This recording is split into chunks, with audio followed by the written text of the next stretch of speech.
una sa lahat, mga minamahal, ang pinakamataas sa pagpupuri, pagluwalhati, pagpaparangal, walang iba kundi sa ating pinakadakila, pinakamamalapan ng Kristo, puri ng ating mahal na Pinoon. Mga minamahal, secondly, to our beloved Honorable Evangelist Willis Randall Meda, the end-time prophet of God, at puri ng ating mahal na Pinoon. Happy 7th anniversary to our beloved and Honorable Evangelist Willis Randall Meda, and beloved pastor, and together with their children, grandchildren, children-in-laws, at ganito po mga minamahal to their whole family, at ganito po sa ating puri ng ating mahal na Pinoon. Welcome back home to our beloved Ted Smith, beloved Minister Luke Smith, and the baby Lina, together with them. Puri ng ating mahal na Pinoon. Praise the Lord. Ating beloved Auntie, praise the Lord, hallelujah, Venice Almeida Ayuto, who is with us. Puri ng ating mahal na Pinoon direct from New York, USA. Puri ng ating mahal na Pinoon. Palapakan po natin minsan na po ang ating pinakamamalapan ng Kristo. Salamat sa ating mahal na Pinoon na tayo po nagsama-sama sa araw ito.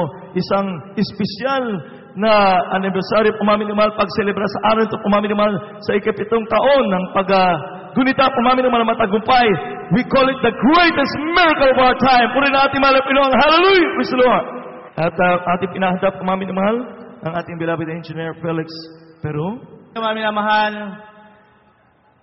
ako po ay magpapasalamat sa ating pinakamamahal na Panginoon sa kabutihan na ginawa niya sa aming buhay. Una po, mga minamahal, sa kahabagan ng ating pinakamamahal na Panginoon, bukas po, October 15, mga minamahal, kami po ay naka-4 na taon na sa paglilingkod sa ating pinakamamahal na Panginoon. Alam niyo, mga minamahal, sa maiksing panahon na yan, talagang ang pagpapala, ang mga himala ng ating pinakamamahal na Panginoon ay andyan naming naranasan ng aking buong pamilya, mga minamahal. Unang-una, mga minamahal, itong aking unang patuto sa inyo, mga minamahal, hindi ko ibinababa ang aking pagkataong mag-asawa, mga minamahal, kundi aking luluwalhatiin ang kabutihan ng ating pinakamamahal na Panginoon na kanyang ginawa sa aming buhay. Hindi ko po ito gagawin, mga minamahal, upang aking ipahiya ang aking buong pamilya, kundi aking luluwalhatiin sa lahat, sa harap ninyo, mga minamahal ng kapatid, sa lahat ng ating mga nanonood sa buong mundo, mga minamahal, akin itong iahayag upang aking lulhatiin ng ating pinakamamahal na Panginoon dito sa Jesus Miracle Crusade International Ministry ay totoong buhay. Hallelujah! Alam niyo, mga minamahal, bago kami nakakilala sa ating pinakamamahal na Panginoon, sa unang 2 taon mahigit, mga minamahal, napakagulo, mga minamahal, ng aming buhay pamilya, ng aming mag-asawa, mga minamahal. Ito ay talagang hindi matagumpay na pag-aasawa, mga minamahal, dahil alam niyo, mga minamahal, buhay namin ng aking beloved wife, pag kami nagkita, nag-uusap ng konti, away na, mga minamahal, umuwi na yan sa mga layas na kami sa bahay, aalis na ako sa bahay, mga minamahal, hanggang sa dumating na kami ay nag-aaway na, nagsasakitan. Alam niyo, mga minamahal, nung 2 mahigit na taon na yan, mga minamahal, talagang grabe ang hirap ng aming buhay, andyan ang walang kapayapaan. Mga minamahal, hanggang sa dumating na kami naghiwalay, na ang aking beloved wife ay naghanap ng kapayapaan sa ibang lalaki, mga minamahal. At ako, dahil gusto kong humiwalay dyan, mga minamahal, ako'y umalis sa aming bahay, na kung saan, mga minamahal, araw-gabi, talagang andyan, walang kapayapaan, walang katahimikan. Pagka ako ay sumweldo, dahil ako noon, mga minamahal, sa mga panahon na yan, na ako din naman ay sadyang pinagpala sa aking profesyon bilang isang inhinyero, mga minamahal. Ako ay nasa aking peak ng aking karir, pero alam niyo, mga minamahal, alam ng mga tao ko, lahat ng mga kasalamuha ko, masaya ako, pero hindi nila alam, mga minamahal, napakagulo ng aking isipan. Pagdating ng sweldo, mga minamahal, ako'y dumadako kung saan-saan, sa casino, sa beer house, mga minamahal, pero hindi nila alam na napakagulo ng aking buhay. Pero purihin ang ating pinakamamahal na Panginoon, dahil nung kami ay oras na nakakilala sa ating pinakamamahal na Panginoon, kami ay naabot ng panalangin ng ating minamahal, ginagalang na pastor. Alam niyo, mga minamahal, noong kami nakakilala, tuloy naglingkod dito sa Jesus Miracle Crusade, mga minamahal, ang dati naming buhay na walang kapayapaan, ang aking beloved wife, mga minamahal, ay talagang kami ay pinag-ayos at kami ngayon ay magkasama at muli ay binuo ng ating pinakamamahal na Panginoon. Purihin ang ating pinakamamahal na Panginoon. Hallelujah! Alam niyo, mga minamahal, ang isang pagpapala na ipinagkaloob sa atin ng ating mahal na Panginoon Jesus, na kung saan dito kami talagang binago ng ating pinakamamahal na Panginoon. Ginamit ang karamdaman ng aking beloved wife na yan, mga minamahal, 3 hospital na malalaki dito sa Maynila. Yan po ay dinala ko, mga minamahal. Winurk up yan ng 4 na araw. walang makita, blinad test mga minamahal. Pero mga minamahal, ang siyensya at karunungan ng tao ay talagang may hangganan. Pero sa ating pinakamamahal na Panginoon, walang hangganan mga minamahal. Alam niyo mga minamahal, dumating yung pagkakataon na hindi na po maka-accept sa hospital ang aking beloved wife. Ang sabi niya, sweetheart, uwi na tayo. At tayo ay manampalataya diyan sa Jesus Miracle Crusade. Dahil noon mga minamahal, napakabago namin. Siguro mga 3 months pa lang po kami naglilingkod. Pero salamat sa ating pinakamamahal na Panginoon, dahil doon pa lang ang aking beloved wife ay unti-unting binibigyan ng pananampalataya mga minamahal. Ang aking beloved wife noon, ang kanyang nararamdaman, hindi na makatayo, hindi na makalakad, hindi na makakain, hindi makatulog mga minamahal. Hanggang sa dumating ang pagkakataon na yung kanyang eyeball na lang mga minamahal, yung kanyang mata, ang kumikilos na lang sa kanyang buong katawan.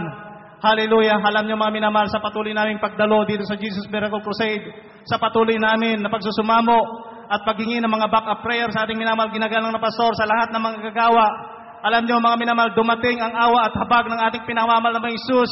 Kung 2003 kami nakakilala mga minamahal sa ating pinakamamahal na Panginoon, 2004, 2005 hanggang sa mga oras na ito mga minamahal, kami po ay nagpatuloy at kami ay sumunod sa katuroan dito sa Jesus Miracle Crusade sa kahabagan ng ating pinakamamahal na Panginoon, pamula sa paglilingkod na 3 beses ang araw, pagbibigay, pagtatapat mga minamahal, amin pong sinunod yan.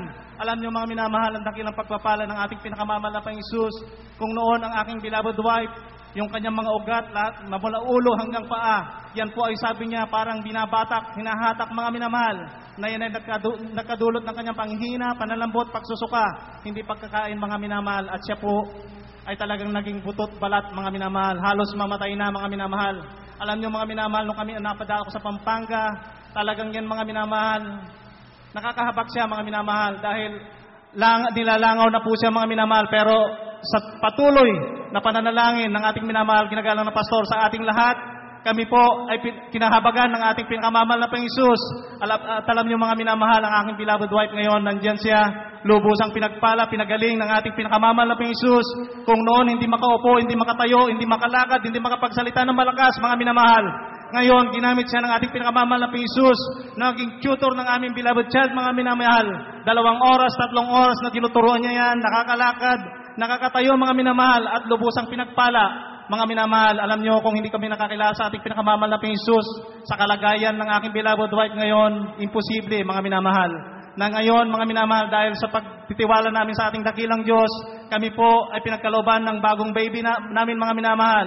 Ang aking beloved wife na grabe, na halos mamatay, ngayon po ay on the way sa 8 months po niya mga minamahal sa kanyang pagbubuntis. Kaya purihin ang ating pinakamamahal na Panginoon. Hallelujah. At isa pa mga minamahal, sa ating paglilingkod sa ating dakilang Diyos, pagka tayo ay sumunod sa lahat na may tinuturo dito, sa lahat ng nakalagay sa banal na kasulatan, alam nyo mga minamahal, pinansyal, material, espiritual mga minamahal, lahat ng pagpapala ay ipagkakalob ng ating pinakamamahal na Panginoon. Alam nyo mga minamahal, dahil ang aking beloved wife, year 2004, talagang hindi na makapirma mga minamahal. Dahil pinagpala po siya, meron siyang isang kumpanya, mga minamahal, na yun ang kanyang minanage mga minamahal. Dumating yung pagkakataon na yung kanyang kamay hindi na maisulat, hindi na makapagsalita, hindi na makapag-computer mga minamahal. Pero nangusap ang ating pinakamamahal na Panginoon sa kanya na ang negosyo na yan ay pagkalod niya sa kanyang asawa, sa akin mga minamahal. Bagamat ako ay gusto ko sa aking pinaglilingkurang kumpanya noon mga minamahal. Pero wala akong magawa kundi sumunod at sundin ang kalooban ng ating pinakamamahal na Panginoon. July 2004 mga minamahal, ako ay nag-take over ng kumpanya. Wala akong alam-alam mga minamahal, pero tuwing ako'y magpupuri mga minamahal, pagkatapos ng puri ko, lagi kong hinihiling sa ating pinakamamahal na Panginoon na sa Kanya walang imposible, pagkalob niya ang tamang karunungan. Alam niyo mga minamahal, hanggang sa mga oras na to, yung negosyo na yan ay lubos-lubos na pinagpapala ng ating pinakamamahal na Panginoon. At bilang katunayan mga minamahal, yung aming sales ng 2006 mga minamahal, from January to December mga minamahal, end of September mga minamahal nitong taon na to, ay amin na pong nalampasan yan mga minamahal. Ang ibig sabihin mga minamahal, yung 3 buwan na natitira, ay yan po ay bonus ng ating pinakamamahal na Panginoon sa aming negosyo.